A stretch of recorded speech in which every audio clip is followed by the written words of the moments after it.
Price Lord. பழனியிலேருந்து திருச்சிக்கு இரவு நேரத்தில் ஒரு அரசாங்க பஸ்ஸு போயிட்டுருக்குது.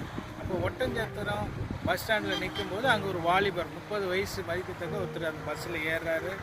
ஏறின உடனே கொஞ்சம் தூரத்தில் இரவு நேரங்கிறதுனால பஸ்ஸுக்குள்ளே இருக்கிற லைட்டெலாம் ஆஃப் பண்ணிடுறாங்க.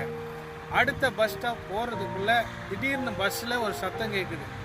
என்னடா அப்படின்ட்டு லைட்லாம் போட்டு கண்டக்டர் என்ன செஞ்சாராம், ஏஞ்சி பார்த்தா கடைசி சீட்டில் அந்த கம்பியில் அவர் தன்னுடைய கைலியை மாட்டி தூக்கு போட்டு இறந்துட்டார்.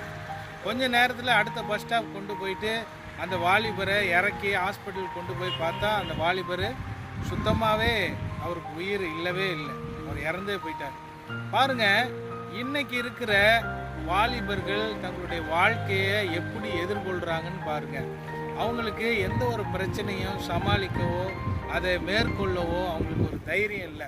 திடீர்னு மனம் உடைஞ்சிடுறாங்க. திடீர்னு பலவிதமான முடிவுகளை, தவறான முடிவுகளை அவங்க எடுக்கிறாங்க. பைபிளில் ஒரு வசனம் இருக்குது, திருடன் கொல்லவும் அழிக்கவுமேந்தி வேறொன்றுக்கு வரா, நானும் அவர்களுக்கு ஜீவனை உண்டாக்க வந்திருக்குன்னு ஆண்டவர் சொல்கிறார். பாருங்கள், நம்மளை வாழ வைக்கிறதுக்கு ஆண்டவர் இயேசு கிறிஸ்து இந்த உலகத்தில் இருக்கிறார்.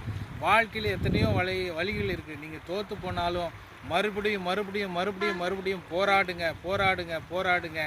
நிச்சயமாக ஒரு நாளில் நீங்கள் வெற்றி பெறுவீங்க. கடவுள் உங்களுக்கு துணையாக இருப்பார். God bless you. ஆமென்.